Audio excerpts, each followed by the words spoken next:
kamu kepada ampunan Tuhan kamu dan bersegeralah sekalian kamu ke syurga yang luas. Syurga itu seluas langit dan bumi yang disediakan bagi orang yang bertakwa. Para jemaah yang dirahmati Allah Ta'ala sekalian, jadi di dalam ayat ini Allah Ta'ala menyeru kita, bersegeralah sekalian kamu kepada ampunan Tuhan kamu. Mengapakah Allah Ta'ala suruh kita segera cari ampun Allah? Supaya manusia mencari keampunan Allah Subhanahu wa Ta'ala. Dan sedar tak sedar, amalan-amalan yang kita buat ini juga adalah banyak untuk mencari ampun Allah. Apa fadilat puasa sunat Arafah? Rasulullah bersabda, orang puasa sunat Arafah ini diampunkan dosanya setahun yang lalu dan setahun akan datang. Saya dapat satu SMS, ada orang tanya soalan, dia kata kawan saya tak setuju, takkan puasa sehari ampun dosa setahun lalu dan setahun akan datang. Jawapannya dia bengong tu. Dah Allah janji dah. Allah janji nak bagi, tetapi yang Allah ampunkan itu dosa yang kecil-kecil, dosa kecil-kecil itu. Hadirin hadirat, sedar tak sedar begitu juga kita nanti puasa Ashura, diampunkan dosa setahun yang lalu. Kita datang dengar ceramah kuliah ini pun dipanggil majlis yang mendapat ampunan Allah Ta'ala. Kita datang berjamaah, satu langkah mendapat ampun Allah Ta'ala. Setiap langkah itu mendapat ampunan dari Allah Ta'ala. Menunggu-nunggu satu fardu ke satu fardu. Rasulullah bersabda, orang tunggu sembahyang fardu, menunggu-nunggu itu pun malaikat berdoa, ya Allah ampunkanlah si fulan ini, ya Allah rahmatilah si fulan ini, ya Allah terimalah taubat atasnya. Jadi itu semuanya cerita minta ampun Allah, ampun Allah, ampun Allah. Inilah yang Allah Ta'ala berfirman, wasari'u, dan bersegeralah sekalian kamu. Segera kepada ampun Tuhan kamu. Mengapa cerita supaya segera ampun? Hadirin hadirat, kita ni nak pergi ke mana lepas mati ni? Nak ke mana? Syurga dah. Tak tahulah kalau orang Seksyen 8 ni, dia jawab, I tak kisah. Mana-mana pun serupa. I tak kisah. Sama ada dengong atau ngang. Tu je dah. Kita ni semuanya nak ke syurga Allah Subhanahu wa Ta'ala. Tetapi ingat Rasulullah sallallahu alaihi wasallam bersabda, la yadkhulul jannah li ahadin bi amalihi. Tidak ada satu orang pun boleh pergi syurga dengan amalan dia. Kalau begitu beramal buat apa? Buat korban buat apa? Habis duit kita pergi umrah, pergi haji untuk apa? Jadi Rasulullah sallallahu alaihi wasallam bersabda, la yadkhulul jannah li ahad bi amalihi. Tak ada satu orang yang boleh harap amal dia untuk pergi syurga. Sahabat tanya, wala anta? Tuan pun tak boleh harap amalan Tuan pergi syurga? Jawapan Nabi, wala ana, saya pun tidak boleh harap amal saya ke syurga, illa, melainkan dengan amal yang saya buat ini, ayyataghammadani Allah bimaghfiratin wa rahmatin. Melainkan dengan amal yang saya buat ini, Allah liput saya, Allah Ta'ala ampunkan saya, dan Allah rahmat saya. Jadi hadirin hadirat, jadi kita beramal ini, kita mencari ampun Allah dan rahmat Allah itu. Itulah yang kita dah beramal ni, kita kena ingat, nak cari apa? Cari ampun Allah. Kan itu kita baru saja laksana ibadah korban. Apa kelebihan ibadah korban? Rasulullah pernah bersabda kepada Fatimah, putrinya, ya Fatimah, qumi ila udhiyatiki fashhidiha, wahai Fatimah, berdiri kamu, tengok korban korban kamu itu kamu tengok. Wahai Fatimah, inna awala qatrah, wahai Fatimah, bahwasanya awal-awal darah yang tumpah itu penghapus dosa kamu. Jadi semuanya cerita hapus dosa, ampun dosa. Jadi kita beramal ini untuk mendapat ampun Allah Subhanahu wa taala dan rahmat Allah. Tetapi adakah dengan amal ini Allah ampun kita? Adakah dengan amal ini Allah rahmat kita? Di situlah hadirin hadirat, lepas bayang tadi imam pun berdoa. Selesai berdoa, apa kata imam? Taqabbalallahu minkum. Kita menjawab, minna wa minkum taqabbal ya karim. Kita sambut Idul Fitri, selesai puasa sebulan, sambut Idul Fitri. Pagi-pagi Idul Fitri, apa sunat kita sebut jumpa sama kita? Sunat sebut taqabbalallahu minna wa minkum. Kita menjawab minna wa minkum taqabbal ya karim. Kita buat ibadah korban. Apa doa kita baca masa korban itu? Allahumma hadhihi minka wa ilaika fataqabbal minna. Ya Allah, korban ini dari kamu, kembali kepada kamu, terimalah korban kami ini.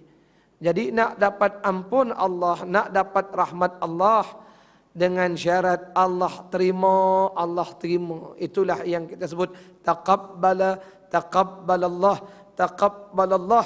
dipanggil moga-moga Allah terimalah. Hadirin hadirat, jadi tajuk kita pagi ini taqabbalallahu minkum itulah. Kita hendak Allah terima amal kita ini. Jadi nak Allah terima amal kita ini, kata para ulama, antaranya kata Syekh Abdul Samad Al-Falimbani rahimahullah ta'ala dalam kitab beliau yang bertajuk Syarus Salikin. Nak Allah terima amal kita ini, hendaklah kita menjaga adab-adab akhlak di dalam beramal. Nak Allah terima, siapa yang tak mau Allah terima amal dia? Bila Allah terima itulah Allah ampun. Bila Allah terimalah dapat rahmat. Allah bayangkan kalau kita beramal Allah tak terima. Beramal Allah tolak, tak terima. Apa dapat? Tak dapat apa-apa. Beramal banyak tapi Allah Ta'ala tak terima. Apa maknanya? Maknanya tak ada makna. Faham?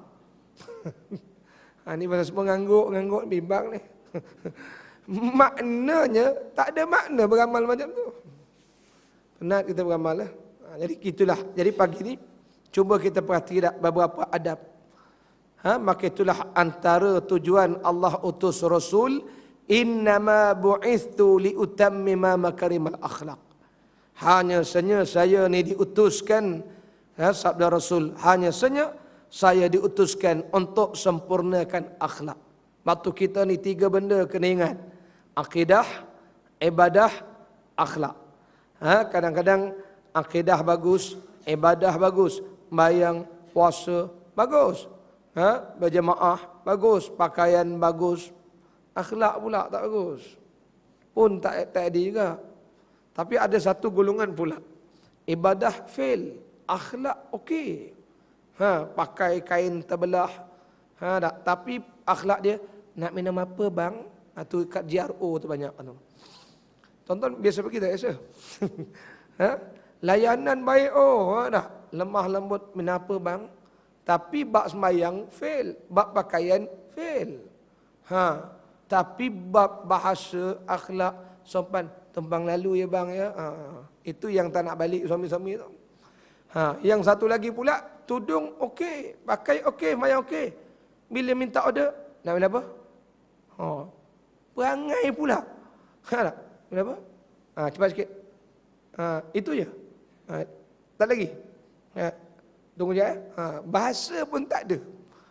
Orang tengok pun, ya pula. Tapi semayang bagus. Atau akhlak ni mustahak. Mustahak akhlak. Begitulah kita dengan Allah Subhanahu wa taala. Jadi kalau ibadah kita, hadirin hadirat, nak Allah terima, inilah adab-adab yang perlu dijaga. Walaupun Syekh Abdul Samad Al-Albani sebut tajuk ini dalam perkara bersabit dengan adab bersedekah. Tapi saya kira bukan sedekah saja, semua amalan kita mesti ada adab dengan Tuhan, dengan Allah Ta'ala. Adab yang pertama, kata Syekh Abdul Samad Al-Albani rahimahullah, nak Allah terima amal kita, adab yang pertama mesti ada al-fahmu, kefahaman yang jelas. Apakah tujuan kita ini berzakat, kita puasa, kita sembahyang, kita naik haji, buat umrah, kita laksanakan ibadah qarban. Yang pertama kena ada al-fahmu, faham yang jelas sebab apa kita buat amal itu. Maka kata para ulama, antaranya yang pertama sekali kita kena faham yang kita ni sembahyang puasa ini litakmili syahadah, tujuannya adalah untuk sempurnakan syahadah kita, nak sempurnakan akidah. Kita mengucap asyhadu an la ilaha illallah wa asyhadu anna Muhammadar Rasulullah.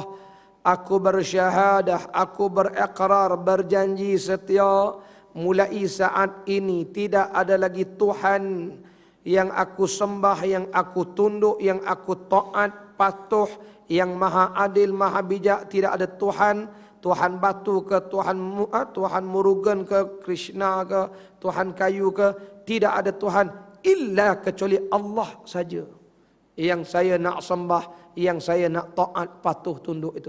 Itu ikrar. Dan ikrar ini namanya ucapan lidah, lisan.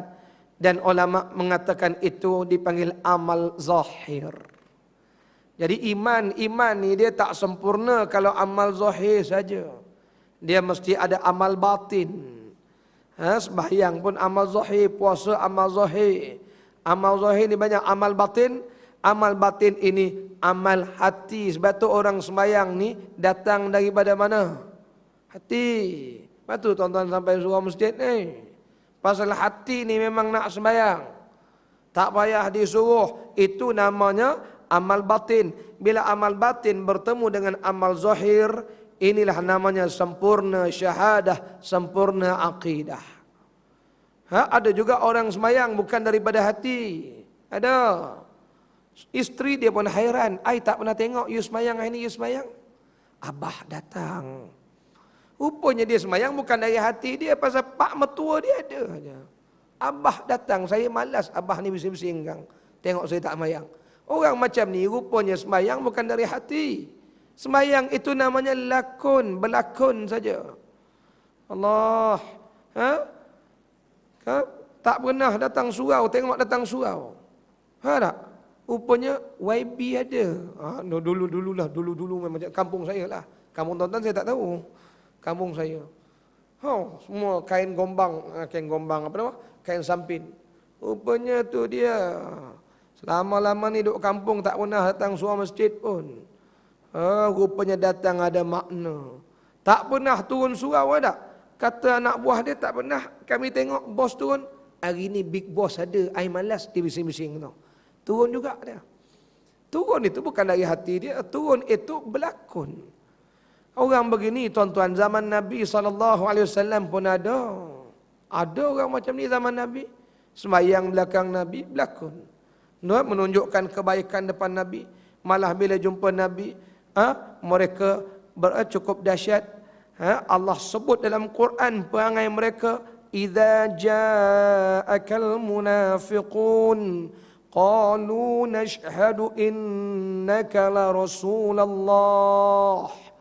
Mereka ni bila datang jumpa Nabi, mereka berkata kami bersyahadah engkaulah Rasulullah. Tapi belakang Nabi nak bunuh Rasul, nak jahanamkan ajaran Rasul, menentang ajaran Rasul. Tapi depan Nabi, mayang belakang Nabi, makan sekali Nabi, makan pun ikut cara Nabi. Mesyuarat sekali. Tapi belakang Nabi pergi jumpa Yahudi, suruh lawan Nabi. Dalam perang Uhud, paruh jalan dia hasut patah balik 300 orang. Dalam perang Khandak dia hasut jangan pergi. Jahat sungguh. Tapi depan Nabi berlakon baik. Ini orang namanya sembahyang bukan dari hati. Orang inilah yang Rasulullah nak bakar rumah mereka, kata para ulama. Subuh itu Rasulullah nak bakar, sehingga timbul perbincangan ulama-ulama yang Rasulullah nak bakar itu adakah kerana tidak mau hadir jamaah? Kata ulama Syafi'i, bahawa mereka tu yang nak dibakar rumahnya bukan tidak hadir jamaah, tapi tidak bangkit untuk bersubuh itu. Yang Rasulullah anggap ini munafik, nak dibakar rumah mereka itu. Allah, hadirin hadirat, para jemaah yang dirahmati Allah sekalian, orang begini dipanggil orang yang sembahyang hanya lakun saja. Kalau begitu, orang yang faham bahawa dia sembahyang ini nak sempurna syahadah. Kalau begitu Ustaz, soalan saya, adakah orang yang tak sembahyang ni tak sempurna syahadah? Iyalah jawapannya. Tak sempurna lagi. Sebab syahadah ini, akidah ini di lisan, anggota dan hati. Jangan mulut saja cakap kami nak sembah Allah. Jangan mulut aja cakap kami nak taat Allah, tapi hati ni tak mau pun tak mau laksana hudud, tak mau ikut Brunei, tak mau. Kita belum bersedia. Aku nak smackdown je ni. Jadi makna kata itu mulut saja. Mulut saja tak bersyahadah. Hatinya tuan-tuan tak mau. Jadi orang begini ada di zaman Nabi SAW. Jadi kalau begitu kita faham, itu adab yang pertama sekali. Adab kita pada Allah, sembahyang ini jangan berlakon-lakon. Kalau orang fahamlah bahawa sembahyang ini penyempurnaan syahadah akidah, takkan ada orang berani tinggal sembahyang. Lepas itu adab yang pertama. Kalau orang faham betul-betul sembahyang ini, puasa, rukun-rukun Islam ini penyempurna akidah, tidak ada orang yang akan tinggalkan ibadah kerana dia tahu akan memberi kesan pada akidah. Di situlah tuan-tuan kenapa kita menentang ajaran Syiah. Kenapa? Tuan-tuan duk marah sangat Syiah ni. Tuan-tuan dah Syiah pula sekarang ni. Manalah tahu dah sebulan 2 bulan tak datang ni. Tak tengok dah tukar mu Syiah ke. Mayang pun pakai atas batu. Manalah tahu kan. Kalau berlakulah saya panggil Ustaz Nazmi dulu lah. Hadirin hadirat para jemaah yang dirahmati Allah, antara sebab kita lawan Syiah itulah akidah dipanggil syahadah tadi. Depan kita Syiah ini, wa asyhadu anna Muhammadar Rasulullah. Depan kita Muhammad Rasul, belakang kita dia tolak Nabi Muhammad Rasul. Dia kata Ali Rasul. Habis depan kita itu namanya dia berlakon. Depan kita, semayang dengan kita pun dia berlakon. Hadirin hadirat, baik itu kita tolak Syiah ini. Depan kita Sayyidina Abu Bakar, Sayyidina Umar. Belakang kita Abu Bakar itu laknatullah, dia kata. Malah dia kata Aisyah itu ibu pelacur-pelacur dunia ini. Walaiyazubillah. Tapi depan kita tu dia ahlul bait, ahlul bait, ahlul bait lakana. Itu sebabnya mulut dia dan hati dia tidak sepakat. Sebab tu kita ni kalau faham yang pertama ini, faham bahawa kita beribadah ini nak sempurnakan akidah dan syahadah tadi tu. Kalau ini difaham oleh seluruh manusia, tidak ada orang yang berani nak tinggal amalan-amalan. Yalah tuan-tuan bayangkan apa adab manusia kalau sembahyang ikut suka hati. Masa rajin, mayang. Masa malas, tinggal saja. Mayang ikut mood. Orang macam ni tuan-tuan orang panggil tak beradab dengan Tuhan. Tahu. Contoh mudah beginilah, contoh mudah tuan-tuan pun ada maid, pembantu rumah. Bukan hamba abdi pembantu rumah maid kita. Maid kita ni kan kita beritahu tugas dia sekian, cuci tandas, sekian cuci rumah, buat itu, buat ini, basuh baju kan maid kan. Kalau maid ni buat kerja ikut suka hati dia, time dia rajin dia basuh baju tu. Time dia malas, longgok baju, lipat pun dia tak mau. Padahal kita dah beritahu dah tugas-tugas dia. Kita tengok tak? Meja-meja berkeladak, berabuk-berabuk, gaji kita bayar bulan-bulan. Apa kita kata kat maid tu? Sama ada kita kata dia ni pemalas, ataupun kalau dia bekerja ikut suka hati, kita panggil dia ni tak beradab dalam bekerja. Begitulah manusia dengan Allah. Mana adab dia dengan Tuhan? Sembayang ikut suka hati dia. Sembayang ikut mood sendiri. Nak semayang, tak nak semayang tinggal saja gitu. Allah, tiba-tiba lepas semayang, taqabbalallahu minkum. Taqabbalallahu minna wa minkum. Ya Allah, terimalah amal kami. Nak terima apa? Adab pun tak ada. Itu faham yang pertama. Ini bukan marah tuan-tuan ni. Tuan-tuan okey tengok muka semua beriman, alhamdulillah. Kalau tidak tak bagi subuh tuan-tuan ni. Cuma bukan marah, berkongsi dengan tuan-tuan supaya boleh sampaikan kepada teman-teman yang lain-lain itu, nasihat mereka biar kita ni hidup beradab dengan Allah. Karena kita hendak Allah terima. Bila Allah terima itulah Allah ampun, Allah rahmat. Di situlah manusia fikir bila dia puasa Allah ampun dosa dia setahun lalu, setahun akan datang. Tengoklah puasa tu beradab tak beradab. Tengoklah amal tu beradab tak beradab. Itu faham yang pertama. Adab pertama, faham. Faham yang kedua, nak Allah terima amal kita ni, faham yang pertama, penyempurna akidah. Faham yang kedua, kita kena faham bahawa dalam kita beramal ini nak Allah terima, kena jagalah rukun-rukun, syarat-syarat kena kita jaga. Di sinilah yang disebut oleh Ibn Ruslan dalam Matan Zubat. Wa kullu man bighairi ilmi ya'malu a'maluhu mardudatun la tuqbalu. Berapa ramai orang beramal tapi tak punya ilmu. Amalannya Allah tolak, Allah tak terima. Karena itu kita hendak Allah terima, amal kita ni kita kena ada al-fahmu, faham. Rukun-rukun, syarat sah, syarat batal kena faham. Karena itu tak faham, tanya. Tak tahu, belajar. Contohlah tuan-tuan, saya bawa contoh, kadang-kadang orang beramal rajin. Tapi Allah tak terima. Contoh kita ambil yang mudah sekali, kita baru lepas Ramadan. Jadi bulan Ramadan, orang datang tarawih kan ramai kan. Kalau surau tuan-tuan ni, saya ingat luar ni penuh malam pertama, malam kedua ni. Walaupun saya tak hadir, saya ni kasyaf, saya tahu. Standard bukan standard negara Malaysia, standard international memang macam tu. Samalah negara Arab pun sama, melimpah-limpah malam tamu tu. Malam berikutnya hampir sungguh. Ingatkan Malaysia aja, serupa. Kecuali yang kita tengok Mekah, Madinah, Aqsa. Makin ujung makin ramai. Yang lain-lain tuan-tuan, Allah standard betul lah. Jadi nak sebut apa dia? Nak sebut yang datang tu kadang-kadang datang dengan semangat. Kita tak marah lah, dia baguslah datang kan. Tapi hadirin hadrat setengah-setengahnya ni ceramah kuliah tak mau dengar, datang nak ibadat saja. Jadi setengah-setengah datang cepat, setengah datang lewat. Yang datang lewat ni kadang-kadang orang dah habis isyak baru dia sampai. Bila orang dah habis isyak dia sampai, dia masuk-masuk, tengok orang tarawih.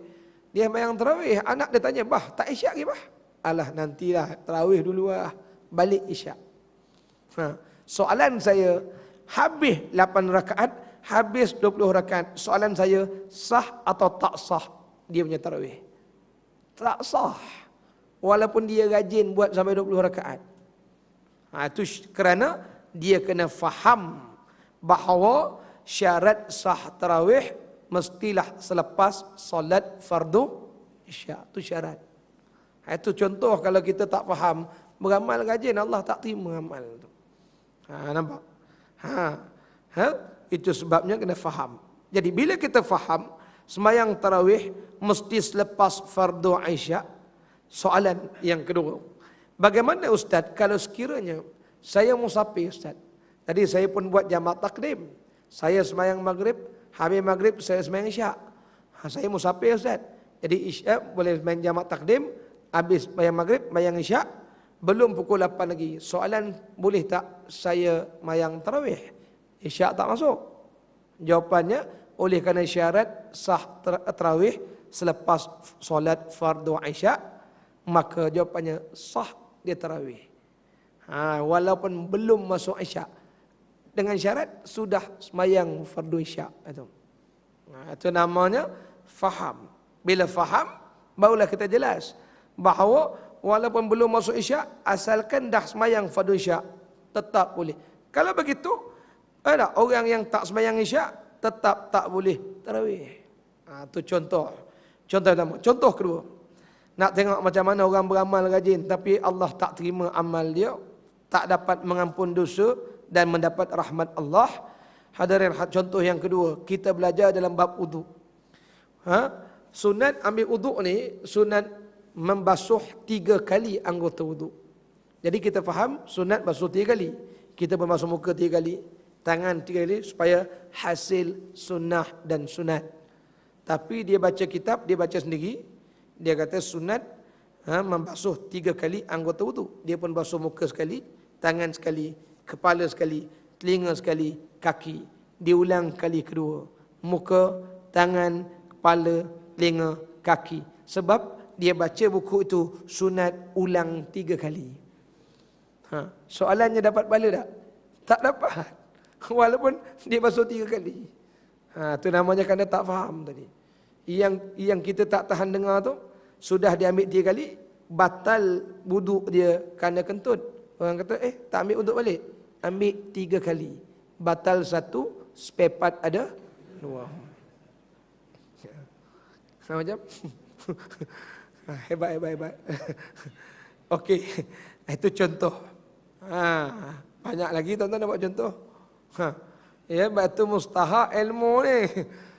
Kan itu kita kalau nak buat ibadah ni tak ada masalah. Tanya-tanya tak tanya. Batu saya tengok orang yang paling bagus sekali kalau orang bertanya Azaidrus.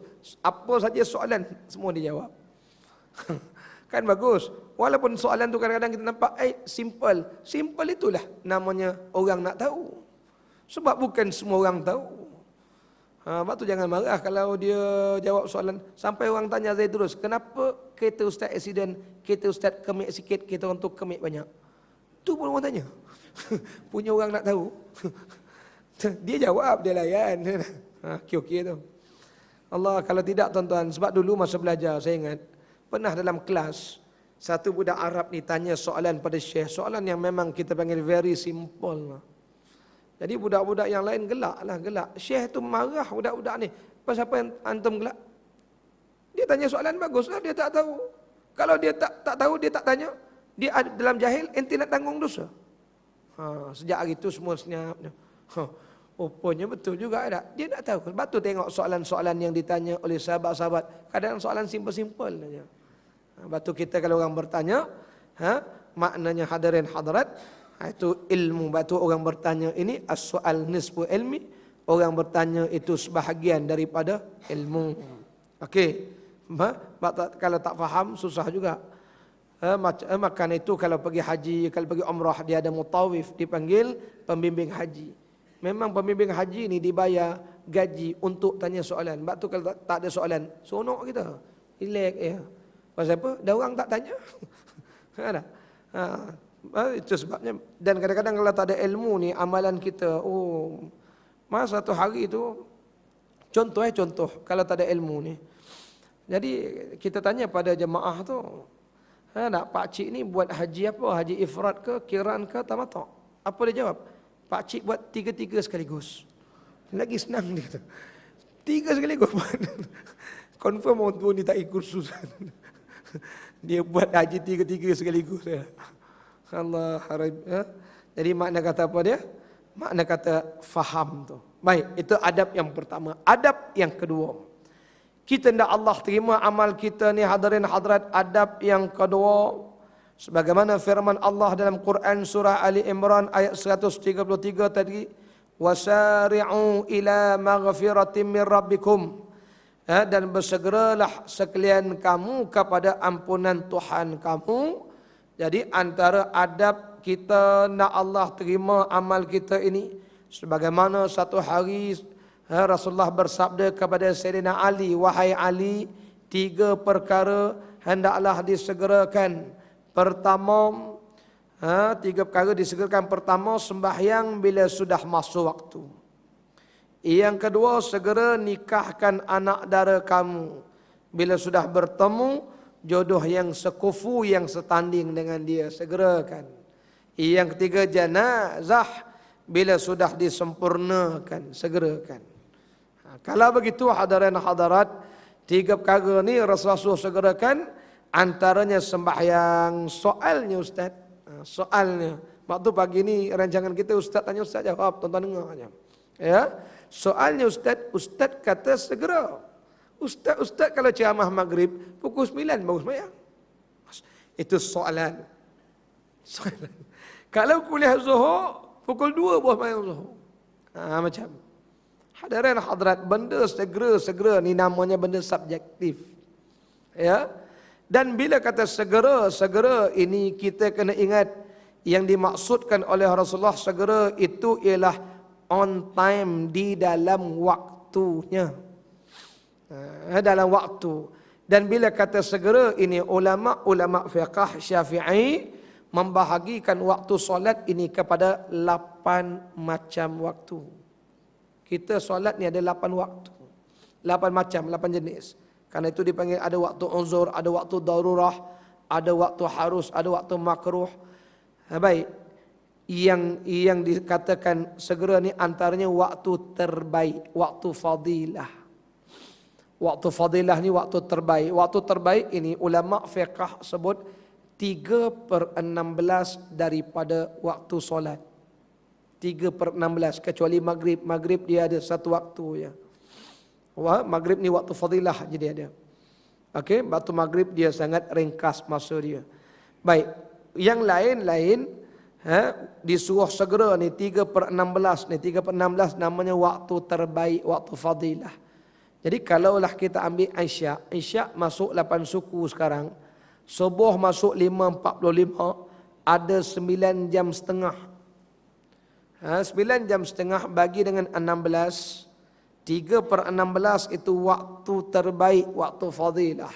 Kalau begitu, pukul 9 suku itu masih waktu terbaik. Pukul 10 pun masih waktu terbaik lagi. 3/16 daripada waktu solat itu. Tak ada isu lah sebenarnya nak marah ustaz-ustaz ni. Ustaz-ustaz pun not bad Macam juga zuhur. Zuhur masuk pukul 1, asar masuk 4 suku. Asar masuk 4.20 lebih kurang. Ada lebih kurang 3 jam 20 minit, 3 jam suku lebih kurang. Bagi dengan 16, 3/16 itu waktu fadilah. Selepas waktu fadilah, dia ada waktu harus. Inilah yang dipanggil waktu ikhtiar. Waktu ikhtiar ni pilih nak sembahyang waktu terbaik ke, nak sembahyang waktu harus. Cumanya kita hendak Allah terima amal kita ni, jangan sembahyang waktu makruh. Dan jangan buat ibadat waktu haram. Waktu makruh ni bila? Waktu makruh ni kalau orang sembahyang zuhur 4 rakaat itu, mula takbir Allahu Akbar sampai dia beri salam, Assalamualaikum warahmatullahi, nak bagi salam kedua sudah masuk asar. Itu kata orang Cina itu ngam soi mah. Ngam soi panggil. Ngam soi. Betul taqabbal Allah minna. Ya Allah terima macam mana? Adab tak ada. Ngam. Kecualilah tuan-tuan, kecuali orang yang bekerja di sektor-sektor yang melibatkan nyawa. Yang ni ustaz kita barangkali boleh sebut dalam sudah ajar dalam bab usul fiqh maqasid syar'iyyah bagai-bagai. Macam doktor kan, doktor yang buat operation tu kadang-kadang dia berdiri sampai 5-6 jam tu nak selamatkan nyawa. Sehingga ke peringkat doktor ni dibolehkan jamak pun tak apa dia. Ialah bayangkan dia tengah operate orang, tiba-tiba masuk waktu ustaz kata kena segera. Perut kawan tu dah terbelah. Yang terbelah perut kita pula tu. Macam mayang dulu. Kita mau kita bangun jahit sendiri rasa. Allah, infection macam-macam nyawa kita tu. Tak. Boleh jangkitan kuman. Yang itu tak boleh excuse. Ini nak ceritanya kadang-kadang tak ada apa-apa kerja pun. Tak ada. Leka dengan dunia-dunia. Contoh mudah macam kita lah. Kita dah order kopi dengan mate kita. Minta tolong buatkan kopi. Order pagi sampai tengah hari itu baru siap kopi. You buat apa tadi lama sangat? Tak ada apa bos, WhatsApp. Tak. Buat apa? Main game, Facebook, baca surat khabar, baca majalah. Kita pun naik mula tengok perangai macam ni. Hai, you ni tak hormat ke saya sebagai you punya tuan. I minta buat kopi pukul 8 pagi, pukul 12 dia baru siap. Macam itulah ibarat manusia dengan Allah Ta'ala. Punya lapang waktu tu, ujung tu ambil, ujung tu. Ini banyaklah masa saya jadi pegawai syariah dulu. Allah ramai kita nak turun asar tu lift serempak dengan orang nak turun Zuhur. Senang ustaz, 2 in 1. Oh 2 in 1 dia kira. Tabarakallah, lepas tu minta Allah terima. Macam mana? Allah hadirin hadirat. Ini namanya adab. Itu namanya akhlak. Ini mustahak dalam amal. Allah macam mana ada manusia dia kalau waktu harus tu boleh lagi lah waktu, jangan ambil ni waktu makruh ini. Hujung-hujung waktu ni. Allah hadirin, apatah lagi yang sembahyang habis waktu. Tengah sembahyang habis waktu. Itu dipanggil waktu haram. Walaupun namanya waktu haram bukan haram solat. Macam sekarang ni pukul 7 habis waktu. Yang belum sembahyang subuh tetap wajib subuh.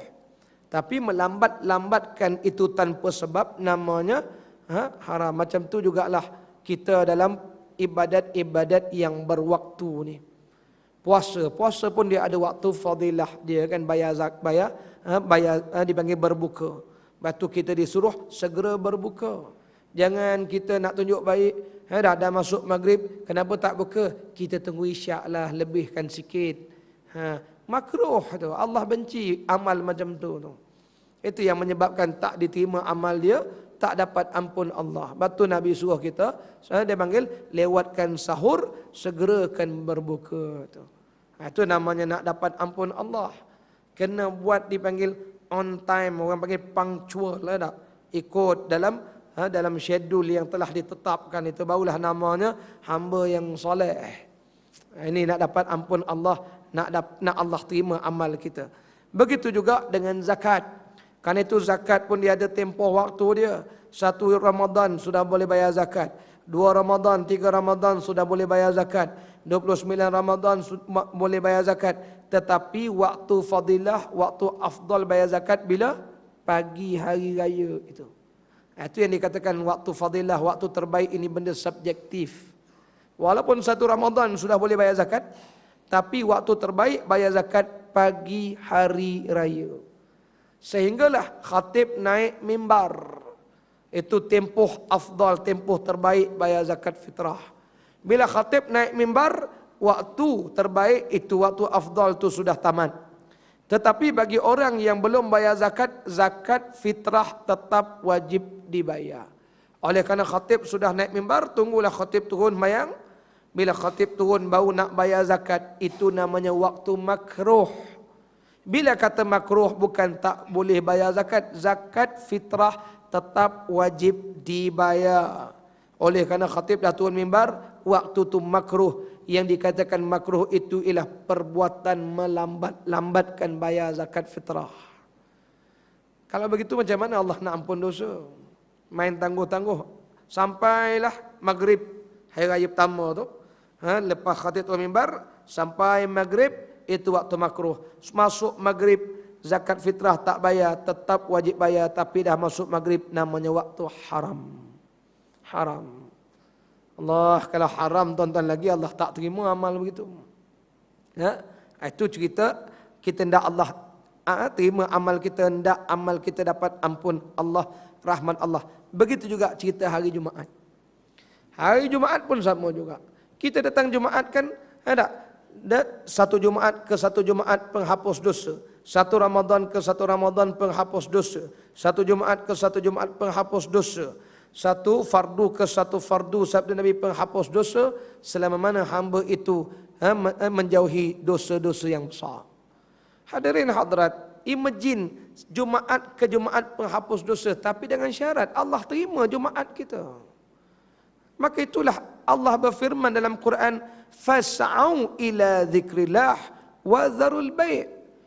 Segera, fas'au ini ditafsir oleh ulama-ulama, setengahnya mengatakan fas'au, sa'a yas'a ini macam kita sa'i itu, disuruh berlari-lari anak. Ada yang mengatakan sa'a ini dengan maksud berusaha, usahalah untuk buat benda itu. Jadi Allah Ta'ala suruh segera. Ingat Allah pergi Jumaat itu, wazarul bai', tinggalkan jual beli. Hari ini tuan-tuan, ada orang berjual beli hari Jumaat ni kan banyak. Di masjid-masjid tu tengok Allah. Sambil khutbah makan cendol dengan khutbah tu. Allah hadirin hadirat, dalam fiqh dihukumkan ini untuk orang yang wajib Jumaat lah. Orang perempuan tak wajib Jumaat, pergilah shopping ke apa, tak apa. Yang wajib Jumaat ni orang laki-laki yang baligh, yang berakal, yang bermukim, yang bermastautin ini wajib Jumaat. Orang musafir tak apalah dengan syarat-syarat dia. Baik. Apa yang kita nak sebutkan, bila mereka ini wajib Jumaat, hadir Jumaat, hadirin hadirat, nak dapat ampun Allah Ta'ala itu, dia kena pastikan dia masuk sebelum khatib di atas mimbar. Di situlah Rasulullah bersabda, apabila khatib naik mimbar, malaikat-malaikat yang mencatat kehadiran tadi tutup segala buku buku kehadiran, semua malaikat berhimpun di mimbar itu. Masa itu yang datang lewat semua tu malaikat tak catat hadir, nak dapat ampun apa. Kan itu ulama fiqh berbincang apa hukum orang yang wajib Jumaat ini berjual beli hari Jumaat. Maka dalam hukum fiqh, kalau sudah dilaungkan azan pertama masih berjual beli, jual beli itu dihukumkan makruh. Itu kalau azan pertama. Kalau sudah naik, khatib naik mimbar, laung azan kedua, masih jual beli, hukumnya haram. Haram itu pula dibahas oleh ulama fiqh. Haram jual beli itu sah ke tak sah? Kalau ikut mazhab Hanafi, jual beli itu tak sah. Kalau jual beli tak sah, barang yang dimakan itu dipanggil barang curi nama dia. Dalam mazhab Syafi'i, jual beli itu sah, tetapi perbuatan berjual beli itu haram. Yang haram itu perbuatan dia. Tapi jual beli itu sah lagi. Ingat begitu. Jadi kalau makan tu dikira makan benda haram. Nak jual beli haram. Jadi semuanya hasil yang diperolehi haram. Ini yang kita pesan sangat-sangat ada. Kan itu di zaman Sayyidina Osman azan tu 2 kali, sehingga ulama-ulama fiqh berbincang, azan 2 kali ini yang manakah yang disyariatkan, yang perlu dilaungkan menggunakan loudspeaker. Hari ini negara kita alhamdulillah lah dua-dua pakai loudspeaker kan. Tapi kalau kampung, perhati kampung, yang azan kedua tu dalam masjid je bunyi. Kalau ikut hukum fiqh, azan yang kedua ketika khatib atas mimbar itulah yang disyarakkan. Karena itulah yang dilakukan di zaman Rasulullah, zaman Sayyidina Abu Bakar dan Umar. Zaman Sayyidina Rasulullah, Sayyidina Abu Bakar dan Umar, khatib naik mimbar baru azan. Itulah yang disyariat. Kata ulama, itulah yang patut guna loudspeaker. Tapi kampung-kampungnya standard, azan kedua tu dalam je bunyi. Setengah ulama fiqh tak terima tu. Yang disyaratkan yang itu. Okey. Yang pertama itu kata para ulama fiqh pun bahas ulama-ulama fiqh. Yang pertama itu bukan menandakan masuk waktu. Pengalaman saya masa di Yaman. Di Yaman, kalau zuhur masuk pukul 1, pukul 12.30 sudah azan pertama. Satu hari itu kita orang terkejut, gila penama dia orang ni azan awal. Bukan setengah jam, saya ingat 1 jam 2 jam tu sudah azan tu. Rupanya dia azan itu nak panggil orang datang cepat. Yang itu yang dilakukan oleh Sayyidina Osman bin Affan. Bila Sayyidina Osman tengok orang sibuk berniaga, sudah laung azan, masih berniaga, Sayyidina Osman cadangkan supaya azan pertama tutup segala permis. Bila semua dah tutup, semua dah berhimpun, baru khatib naik mimbar azan kedua. Kalau begitu kata pandangan sebagian ulama, azan pertama itu bukan menandakan masuk waktu, tapi nak suruh orang semua tutup niaga-niaga tu. Tapi kita azan kedua tunggu qomat baru tutup. Hebat betul. Azan yang ketiga baru. Allah hadirin hadirat, itu kena ingat hukum dia. Hukum fiqh tu.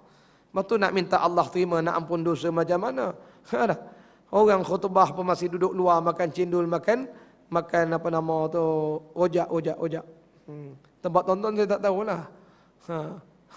Sebab tak tahu, tak pernah mayang sini tak ada dah. Syah alam tak tahu, wallah alam. Tapi kalau dulu saya semayang masjid kan baru, memang banyak. Tepi-tepi masjid tu kan. Selambar rock dia orang tu. Allah hadirin hadirat para jemaah yang dirahmati Allah sekalian. Macam mana ni? macam mana nak capai segera pada ampun Allah. Adab kita dengan Tuhan tak jaga. Tu sebab dia suruh segera tu. Segera. Maka Allah guna fas'au ila zikrillah. Segera ingat Allah dan tinggalkan jual beli itu. Wazarul bai' itu. Para hadirin, para jemaah yang dirahmati Allah Taala sekalian. Baik. Itu dalam bab amal-amal kita. Haji macam tu jugalah. Kalau boleh segera, dah cukup duit pergi. Cuma haji ni ada syarat kan, ada syarat istita'ah, mampu. Ada orang tak setuju. Dia kata isu kota. Dia kata kota saya nak pergi Ustaz, tapi kota tak dapat. Jadi dia salahkan. Tak. Dia beginilah tuan-tuan. Dalam isu kota ni kita pun tak boleh nak marah juga. Sebenarnya isu kota ni hadirin hadirat ada juga dipanggil realistik dia lah. Maksud saya hari ini dengan sistem kota yang dipakai pun, tuan-tuan tengok berapa jemaah haji yang berhimpun di sana. 1 juta lebih kan. Tuan-tuan tengok macam mana keadaan di Mina. Oh, sendat kan. Itu pun kalau kita pergi lepas muasim ada satu terowong lagi tu nak pergi dekat tempat sembelih tu, pun masih ada di luar Mina itu orang yang buat kemah lagi tu. Tapi illegal punya kemah lah. Ada yang juga illegal punya tu. Nak sebut itu pun sudah melempah-lempah tu. Macam mana kita nak tawaf ifadah kalau dah sendat macam tu? Saya ingat lepas balik daripada Mina tu pun kita tengok bila nak tawaf ni orang macam ni sendat 3 hari 4 hari menunggu baru boleh pergi tu. Itu pun tak surut-surut. Ini kau tak pergi ni mau 7 tahun tak haji ni. Last kali kita pun tawakal. Hari-hari duk tengok TV pasal apa? Pasal tengok orang tawaf bila nak susut kan. Tak pernah susut. Itu kota. Malah kota ini tuan-tuan bukan saja rakyat kita. Saudi pun saya tanya orang dia, pekerja hotel kan, tak buat haji tahun ni. Dia kata kami pun pakai giliran jugalah. 5 tahun sekali baru boleh pergi. Boleh buat haji ni. Betul juga tak? Kalau dia tak pakai, tak hadkan. Bayangkan semua orang Saudi pergi haji. Kita dah duduk mana? Kita duduk mana kita? Jadi kalau begitu, ada jugalah realistik. Ya. Cuma yang kita marah satu je, potong queue kota. Tu je kemarahnya. Tak? Yang kawan ni tak pernah bersiap sedia pergi, dapat panggilan pergi kerana JKKKKK dia tu. Itu yang kita marah tu. Daftar pun tidak. Duit pun tak ada, dapat. Itu yang kita marah tu. Yang kawan ni menunggu 5-6 tahun dah tunggu, tak dapat. No. Itu kita marah tu. Tapi hadirin hadirat nak marah sistem kota ni, memanglah kadang-kadang kita kena fikir jugalah. Ya, bayangkan tak ada kota. Takkan yang pergi 20,000, kurang-kurang 200,000 Malaysia yang pergi ni. 200,000 Malaysia. Indonesia takkan pergi 200,000, kurang-kurang 1 juta orang dia pergi. Itu tak sebut lagi negara-negara lain. Even dipanggil Saudi punya rakyat sendiri pun dia takkan nak lepas peluang. Tiap-tiap tahun buat haji kan. Jadi hadirin hadirat, itu maknanya segera-segeralah. Tapi keamanan ini pun kena ambil kira jugalah. Okey, itu yang ketiga, adab yang kedua. Adab yang ketiga, nak Allah terima amal kita ini. Yang ketiga adabnya, buatlah dengan cara yang terbaik. All the best kita panggil dengan cara yang terbaik. Inilah di dalam amal kita yang Allah Ta'ala sebutkan di dalam beberapa ayat Al-Quran, antaranya firman Allah, lan tanalul birra hatta tunfiqu mimma tuhibbun. Lan tanalul birra, sampai bila-bila pun selama-lamanya kamu takkan dapat capai kebajikan yang terbaik sehingga kamu sedekah benda paling sayang. Jadi ayat ini menganjurkan pada kita dalam amal kita ini, buatlah yang terbaik. Hadirin hadirat, kerana itulah antara syarat sah korban apa dia? Lembu korban itu hendaklah binatang yang tidak cacat dan cela. Barulah sah amal kita. Jadi amal kita ni nak Allah terima, nak Allah ampun, buat yang terbaik. Kalau sembahyang macam tu juga, sembahyanglah yang terbaik. Karena itu satu hari Rasulullah menegur seorang lelaki. Ini dalam sepotong hadis yang dipanggil hadis Al-Musi'us Salah. Hadis bagaimana lelaki ini salah dalam sembahyangnya. Punya laju dia sembahyang, Sudah sembahyang, dia jumpa Nabi, dia bagi salam, Nabi jawab salamnya, Nabi kata salli fa innaka lam tusalli, pergi sembahyang balik kamu tak sembahyang. Dia ulang kali kedua, pun macam tu punya laju. Tak ada tamak ninah, Nabi kata pergi sembahyang balik kamu tak sembahyang lagi. 3 kali dia sembahyang, dia sangka dia sembahyang, Nabi masih kata belum sembahyang. Itulah bukti orang beramal belum tentu Allah terima tu. Pada dia betul, pada Allah tak betul. Rasulullah kata kamu tak sembahyang lagi. Akhirnya dia kata, ya Rasulullah, ajarkanlah saya. Waktu suruh belajar tu, belajar ada ajar saya. Nabi kata beginilah, kalau kamu nak sembahyang, nak dirikan sembahyang, kamu takbir. Menghadap kiblat kamu takbir, bacalah apa-apa yang mudah daripada Quran, kemudian kamu rokok. Bila kamu rokok, tatma'inna raki'an tamakninah lah. Bila kamu i'tidal, tamakninah. Tamakninah ni berhentilah kejap. Itu namanya yang terbaik. Yang kita nak cepat, nak gaduh-gaduh ni, tuan-tuan nak ke mana? Cuba tengok budak-budak yang pergi konsert rock tu. Dulu di masa bulan Ogos baru ni kan ada konsert rock di Stadium Merdeka tu. Dulu tahun 57, Tunku Abdul Rahman laung Merdeka.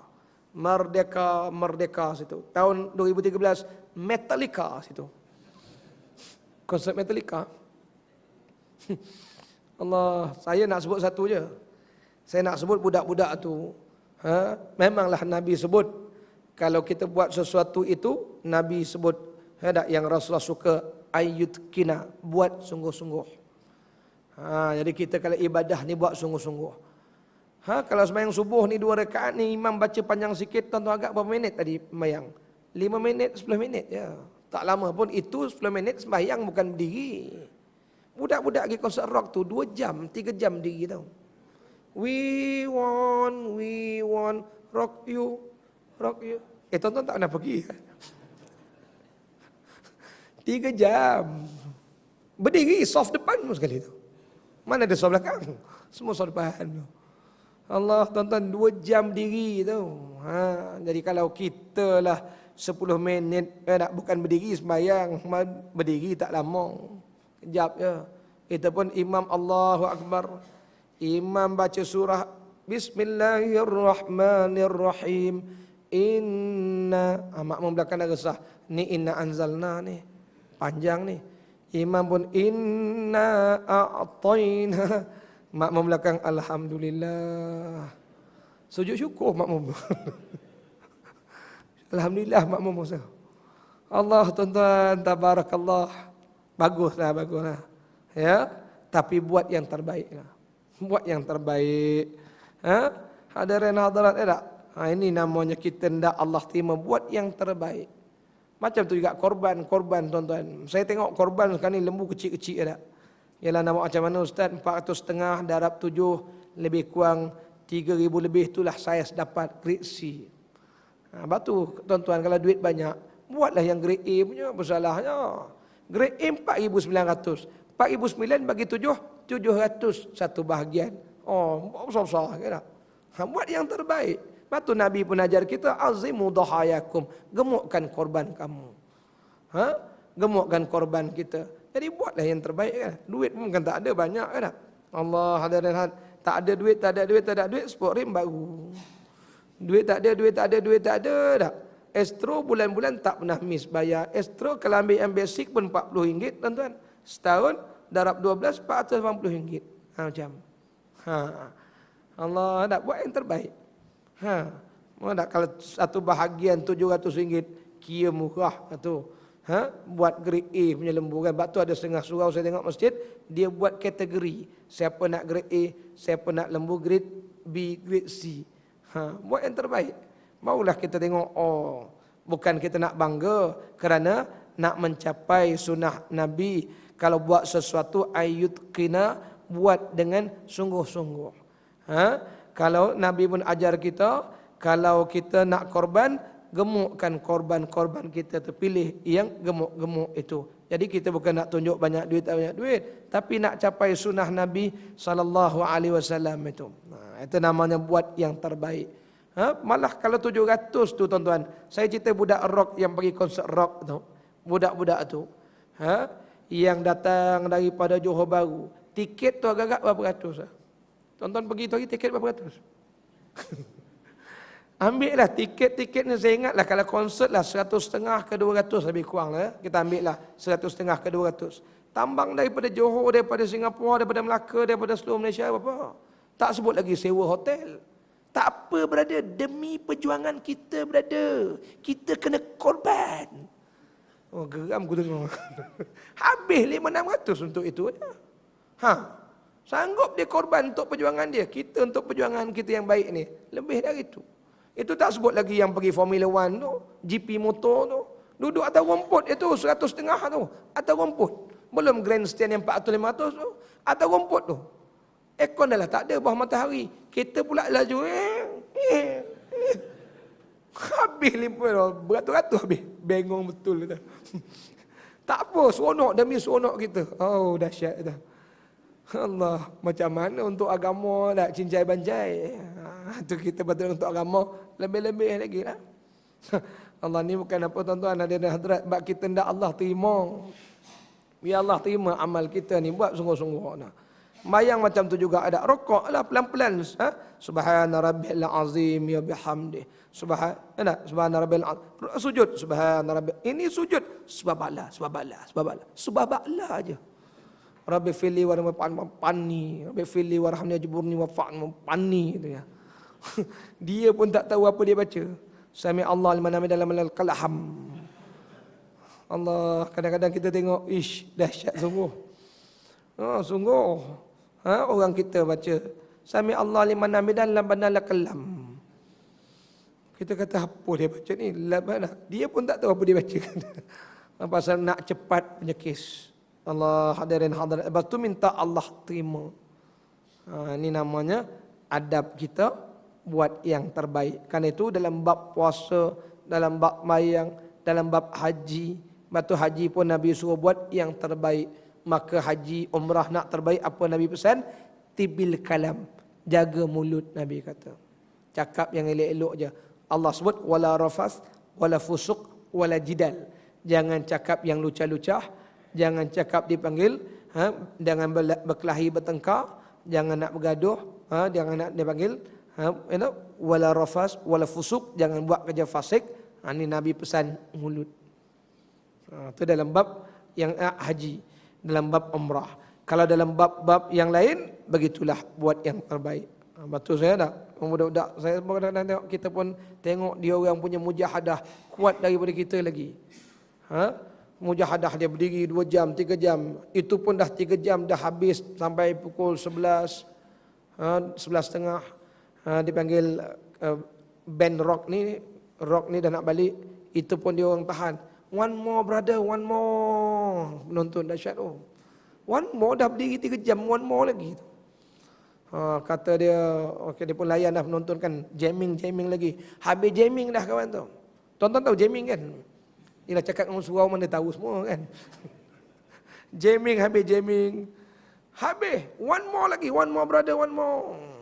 Habis katuk dia punya apa? Dia kata rock ni memang dia kena pecahkan gitar tu. Tu standard antarabangsa lah. Standard Malaysia tak tahulah. Pasal safe course sikit. Standard antarabangsa dia ketuk tu. Gitar pong tu. One more lagi, one more. Kata rock, brother rock tak boleh brother. Walalok. Saya nak sebut tuan-tuan, dia orang one more tu kan. Kuat mujahadah dia orang. Dia berdiri 3 jam, 4 jam tu. Kita macam. Ustaz, 7 suku Ustaz. Ingatkan one more. Ustaz. Ingatkan one more hour lagi. Ustaz, no more Ustaz. No more. Okeylah, standard lah. Okay. Hadirin para jemaah yang dirahmati Allah sekalian. Okey tu ya. Jadi nak sebutnya apa dia? Nak sebut hadirin hadirat. Jadi makna semayang kita tu janganlah nak gaduh cepat. Tenanglah, tenang. Nak cepat ke mana pun. Itu yang saya tengok WhatsApp tu. Kadang-kadang kawan-kawan bagi WhatsApp ni seronok juga baca. Ada satu WhatsApp tu saya lupa lah. Tapi antara yang dia sebut begini. Dia punya ucapan dia kadang-kadang kita tak perasan. Kadang-kadang kita tak perasan. Saya masuk, kenapa tak perasannya? Kadang-kadang kita tak perasan. Kita sanggup dipanggil, sanggup membaca surat khabar, baca Facebook berjam-jam tapi tak sanggup baca Quran. Kita sanggup tak habis duit untuk itu untuk ini tapi tak sanggup habis untuk kata bagus juga ni. Itu banyak benda kita tak perasan kadang-kadang. Sanggup pergi shopping sejam 2 jam, berdiri depan Allah 10 minit berletih. Atau banyak dipanggil kita tak perasan. Hadirin hadirat, jadi itulah sebagai ingatan kita. 3. Yang keempat, sambung siri akan datang. Wallahu a'lam bishawab. Hadirin hadirat, dengan tajuk kita taqabbalallah minna wa minkum. Jadi kesimpulan dia, ucapan taqabbalallah ini kita kena teruskan. Kerana ini dipanggil jumlah doaiyah. Sebagai suatu trend gaya hidup Muslim, ini yang dipanggil ad-din al-hayah. Yang kita panggil way of life, way of life. Apa makna way of life ni? Dipanggil kita ada kita punya gaya hidup kita. Contoh macam kita masuk tandaskan kiri kan. Kalau tandas kanan itu kita punya way of life dipanggil. Orang lain yang bukan Islam, dia tak kira. Lu masuk ke apa? Ikut sempat mah. Dia itu dipanggil dia punya gaya hidup. Batu kita tak nak ikut cara dia, kita nak ikut cara kita. Itu namanya ad-din al-hayah. Gaya hidup Islam. Kita makan dengan gaya kita. Kerana nak makan bismillah. Jadi orang tengok ini way of life kita.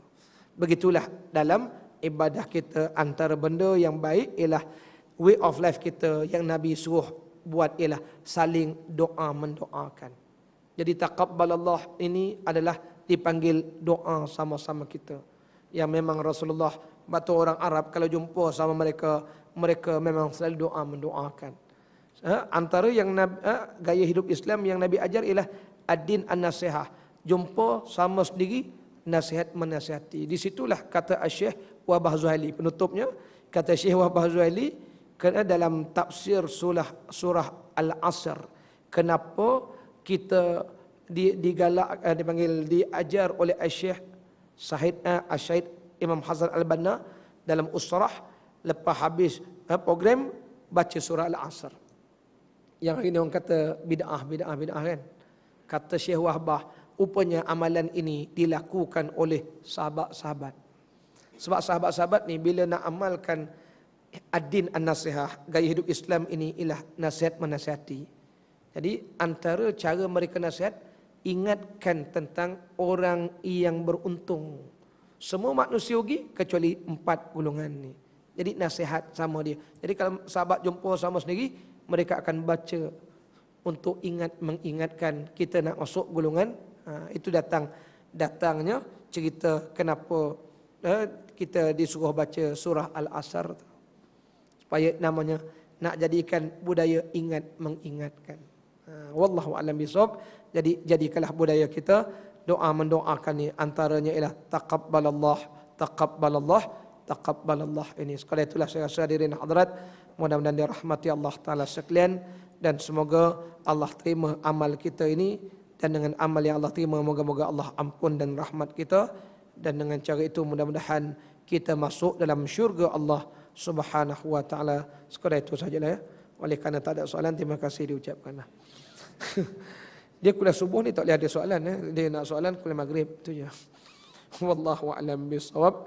Bismillah sallallahu alaihi wasallam Muhammad wa ala alihi wa sahbihi wa baraka wasallam.